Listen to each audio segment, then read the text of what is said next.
Zohar Parashat Azriach Liyom Shishi, Parashat Yitro. Tela Dargin Enon Mikoleo Ikron Shabbat.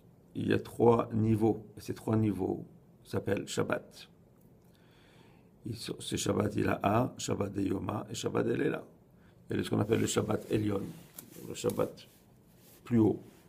Il y a le Shabbat du jour et le Shabbat de la nuit. Le Shabbat du jour correspond au Tiferet, celui de la nuit correspond à Malchut, et le Shabbat Elyon correspond à Bina. Et il crée quoi le Shabbat, mais les 3 ensemble s'appellent Shabbat. וכל חד כדי הוא שלטן אצ'י לחברו וזמינו בהדי והוא שולטנו דילי וחד אי אתי לעמה כולהו אצ'ן וזמינין בהדי. Et chacun, quand il vient son temps, c'est-à-dire quand c'est le temps du Shabbat de la nuit ou Shabbat du jour, il dit chacun invite son prochain. Alors par exemple, quand il y a le Shabbat de la nuit, donc c'est le vendredi soir, maintenant le Shabbat de la nuit va inviter le Shabbat du jour. Qui veut dire inviter, ça veut dire qu'il va s'inclure, un va s'inclure dans l'autre. Et c'est comme un niveau vient, après il invite l'autre niveau, et les 2 niveaux se mettent ensemble. Et bien sûr, le niveau principal, qu'on appelle le Shabbat Elyon, qui lui va couronner le tout. Donc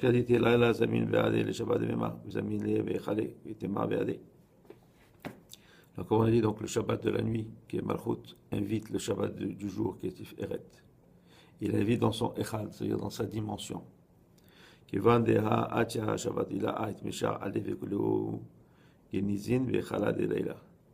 dit quand donc le Shabbat du jour s'inclut avec le Shabbat de la nuit, alors c'est là qu'il y a le Shabbat Elyon qui vient. Hein? Et Beginda, Seudat Adlela Chamura Benyama. Pour ça que la Seuda, le repas du vendredi soir, est plus importante que celle du samedi midi. Pourquoi?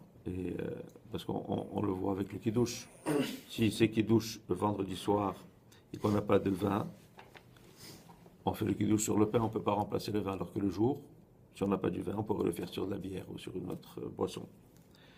Et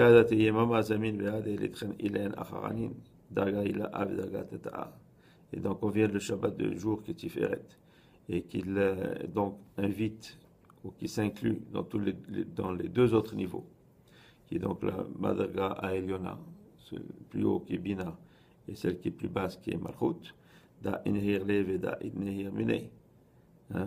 Alors donc les 3 s'incluent et les énergies des 3 s'unissent. Et donc les 3, encore c'est important de le rappeler, que les 3 ensemble font le Shabbat. Que ce n'est pas 3 Shabbats différents, c'est un Shabbat. En vérité, ces 3 niveaux correspondent à un grand secret de la Torah. Il comprend le secret de la Torah. Torah chez Birtav, Nevi'im, Ketuvim, comme il y a les 3 niveaux de la Torah. Et la Torah écrite, Nevi'im et Ketuvim, les prophètes et les hagiographes. Man de Natir, Shabbat, Natir, Oraita de Kola. Pour ça qu'on dit que celui qui est Shomer Shabbat, donc il respecte le Shabbat, c'est comme s'il respecte toute la Torah. Pourquoi?